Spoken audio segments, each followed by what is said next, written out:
to be careful because a lot of it's got to be bullshit. Right. Yeah. But a good handful of it is powerful. A lot of it is, you know, it's like bait to really discredit.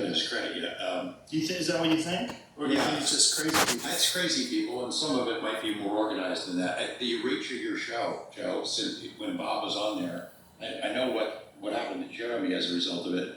I get a little bit of the blowback because people are interested in the topic, but it's amazing how much of an impact it's had to kindle people's interest, not only in that story, but in others, and the general topic. By the way, this paper says, with a 75% probability, the nearest extraterrestrial civilization is located in between 1361 and 3979 years from us. So there you go. Wow. And the way they travel, that ain't shit. No, that's lunchtime. And that's such the important part of it. Remember we were talking about non-reactionary propulsion systems? Mm-hmm. Everybody, like 10 years ago, everybody's like, okay, the universe is vast, there's probably intelligent life forms out in the solar systems of the universe, but they ain't coming here. Right. But then you look at what Bob said and how gravity wave amplification would, and then you look at the testimony of like Commander Fravor and how those craft move, you see how the gimbal moves, and then you start thinking, well, distance doesn't matter anymore. That's just us saying, physicists, we're right. Well, hold on. Physics has changed as our understanding has changed. So now we're looking at a propulsion system where distance doesn't matter. Man, that brings us all much fucking closer together if any of this is true. Yeah, if any of this is true. There was a lot of naysayers back in the day that were quote-unquote UFO experts that had more traditional ideas of how they traveled here, like Stanton Friedman. He had his hot potato theory that they just did it in short bursts, like very fast travel in short bursts you could tolerate. But and he didn't believe in Bob Lazar too, but I always felt like there was some weirdness there. Like, UFO guys and researchers are so used to people being full of shit that everyone but them is full of shit. Right? And that's what I felt like with Stanton. When Stanton would discredit Bob's education past and all these different things, I'd be like, yeah, but I don't know. I don't think you know him. I don't think you talk to him. I don't think you get in the room. I think, like, if you just empty out all your predisposed notions of who the guy is and look at it. What if he's telling the truth? Like, what if he's telling the truth? Does that place actually exist? Area S4, yes. Does he have some weird knowledge of it? Yes. Did he really work at Los Alamos Lab? Yes. Did people who worked there remember him? Yes. Does he know how to navigate the building from the inside? Yes. Was there a fucking article in the newspaper where he built a fucking jet car and it said he was a physicist at Los Alamos Lab? Yes. These things are piling up, Stanton. I wish you were alive. Yeah. I wish you were alive because he was a really smart guy who was also obsessed with UFOs. But again, these UFO experts all believe that everyone else is full of shit. I had a 20-year dialogue with Stan Friedman, and I respect the hell out of him because he really plodded away and really plowed the ground on the topic in general and tried to make it respectable. But he had a blind spot about Bob. Yeah. And we had multiple face-to-face conversations and exchanged letters over the years. Did you ever say, what if he was telling the truth? Yeah, I have said that to him. And he can't get beyond the college degree stuff. That's the stopping point for him. And did you bring up, like, I'm sure Bob told you the same story he told me about working at Los Alamos Lab and his education at MIT. I did not tell him that story, but it would not have mattered because Stan didn't hear any of that stuff. All the things about how does he go out and know it's going to fly on Wednesday night and take friends out there 3 weeks in a row and then record it on video. Right. Doesn't want to hear that. Why not? Just didn't hear it. Why not? He'd already made up his mind. That's not good. That's not scientific. And I can understand, like, my emails and correspondences and texts are a dump truck for conspiracy. Like, everybody thinks I'm some fucking believer and they can just hit me with, like, fucking 5G COVID stuff. And I'm like, Jesus Christ. And I try to push it. So it's people that actually know me, my friends, and George too, we're like the person that's hardest to convince that your story has validity. We ask for documents, for military background. We vet people. Right. He vetted Lazar. I vetted Lazar. It's not like we're sitting here, we want this to be true. Tell us your story. But do you understand that's why the Skinwalker Ranch thing does nothing for me? I understand. Yeah. I totally understand. I don't see anything there. Yeah. I see a dead cow. Yeah. There were PhD scientists on that ranch for 20 years, some part of the time working for the U.S. government, trying to figure it out. They would have experiences. They can't document them. they realized that nobody's going to believe it. It was very frustrating, but they tried to look for a bigger picture of what it was trying to teach them. Why is these performances, and that's how they considered them, like performances. They're not just UFOs popping in here just because it's a portal or something. Mm-hmm. They were showing glimpses of themselves for a reason, because if they didn't want us to see them, we wouldn't see them. It's like the Tic Tac. There's the Tic Tac. Tic Tac, Tic Tac. It's been there for a couple of weeks, zipping in and out. We can't quite get a radar bearing on it, and it's sitting there waiting for Fravor to come along, and then it kind of reacts. Oh, is there somebody else here? And it zips away. You know, it knew that we were there. Given its capabilities, it wanted to be seen. But why?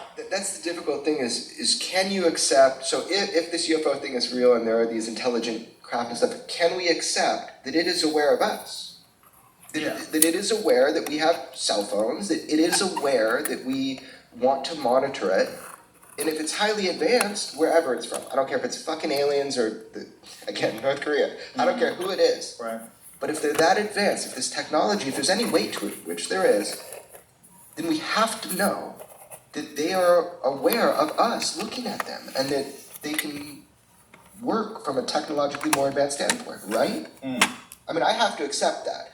Skinwalker, all that, it was hard for me when I started doing the film and working with George on it. It's hard for me. Where's the concrete evidence? I see Commander Fravor, that's concrete evidence. The documents, that's what he first showed me, is documents. Great. That's hard evidence. So I know it's hard to accept some of that, but I'm not going to exclude it. Like I didn't exclude Bob. I want to find out the truth. I'm not going to exclude it, investigate the unknown, Yeah. So there might be some scary explanations ultimately that they live here, that they can see us and read our thoughts, and we're in the shower and we're sleeping and they're watching and they manipulate us on a micro and macro scale, that it's their planet, not ours, that we're an agricultural product. That's scary. The other thing that's scary is, what if we are totally alone? You know, that we're the only life in anywhere, that this is the only inhabited planet. Some people believe that. I don't, but that's pretty scary too, because you look at how we take care of ourselves and it's not very well, you know. Yeah.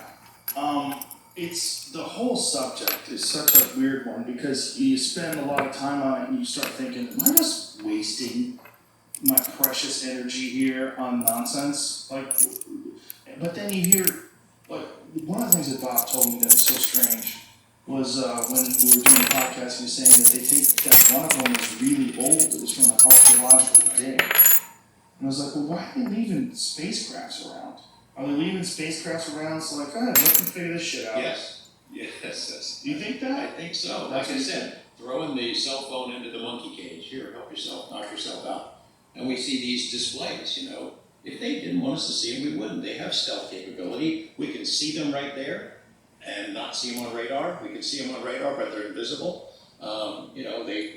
You can only see them sometimes through thermal. So as our military devices get better at detection, UFO sightings are going up. And it's because we now can look at them purely through thermal heat signature compared to just, flying. But some of them don't display a thermal heat signature. Absolutely. Do some of them do and some of them don't? Do they display different forms of propulsion? I don't know. We'd have to. It seems extremely varied.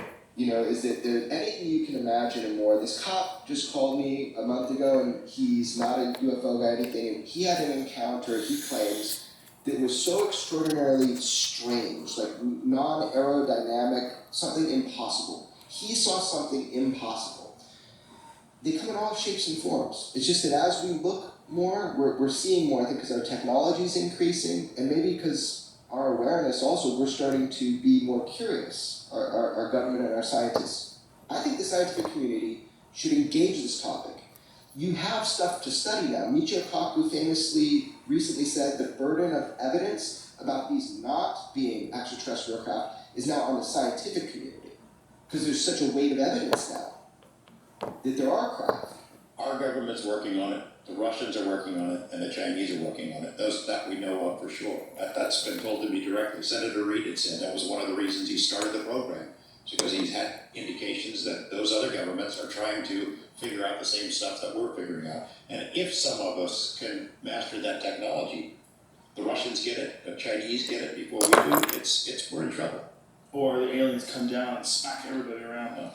So what do you think, man? After kind of doing 3 rounds on the UFO stuff, what do you think's up, man? I don't. That's the problem. I don't. I just sit back and I wait.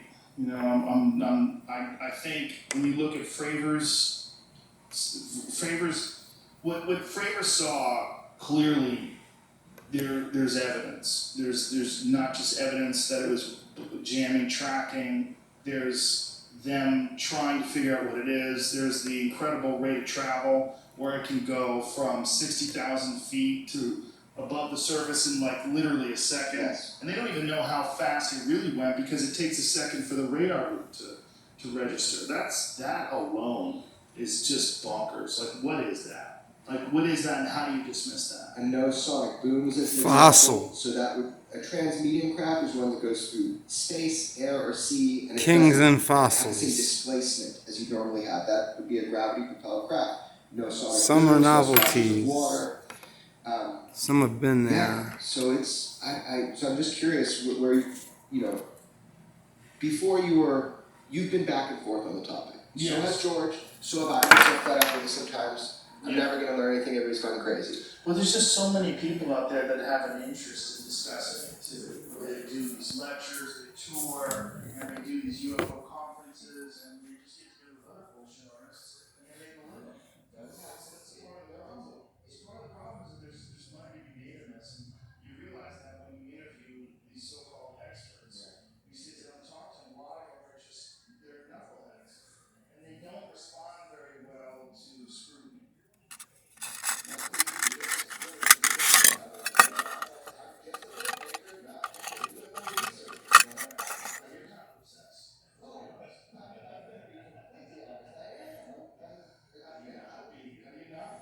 It's one of the most compelling subjects that the human race has ever known. Are we alone? And if we're not alone, is something as advanced to us as we are to ants.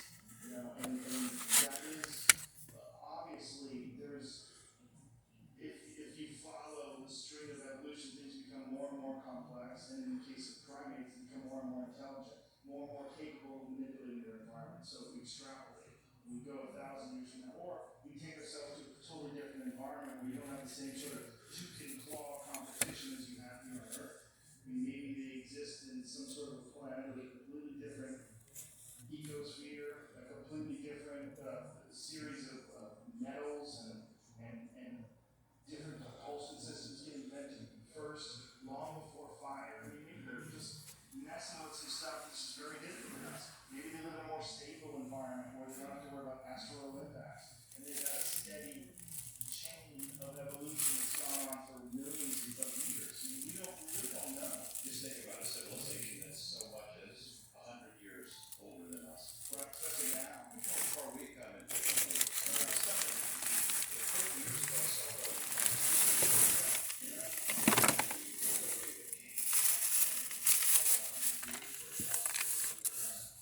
could have technology that's basically matched.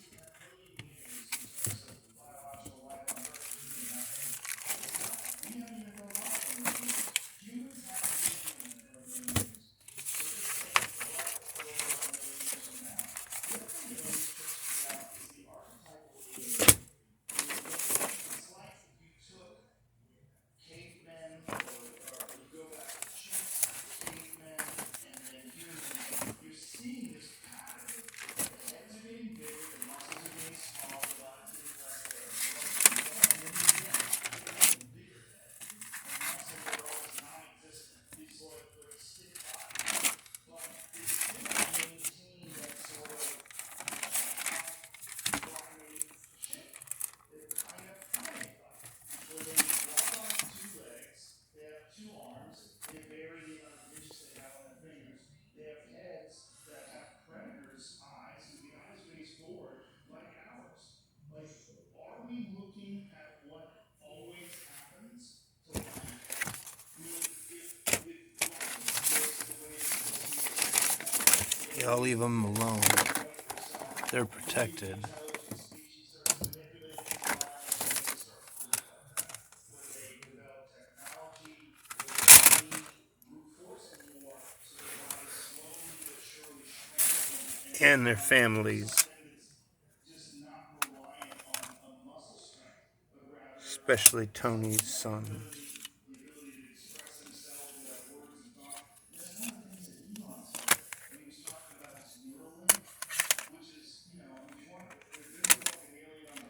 I know where that is.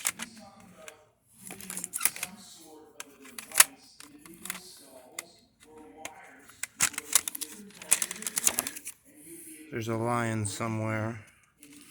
Who's lying?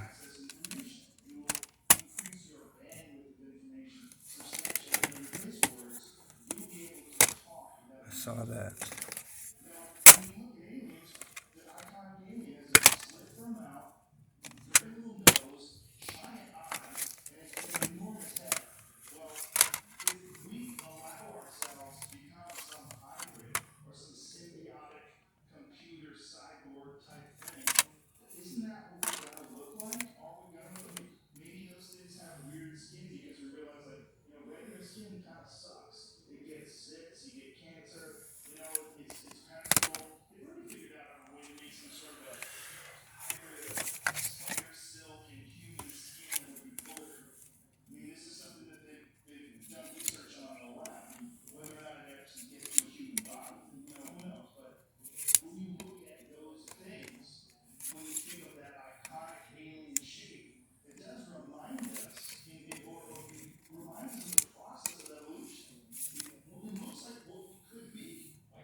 When we saved, well, when I, who took the job, me and my,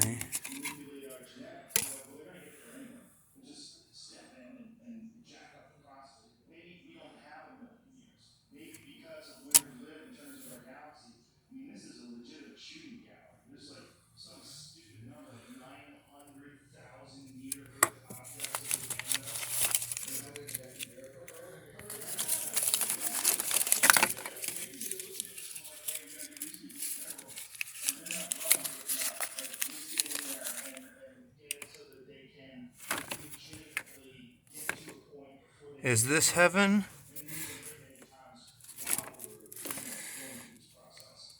Oh yeah. Heavy metal. Great songs of the 60s. The James Gang. Seals and Croft. The Animals. I'm just kidding. Gosh. Erica's okay. Erica's well. Erica's here. Thank you. Oh, look at that.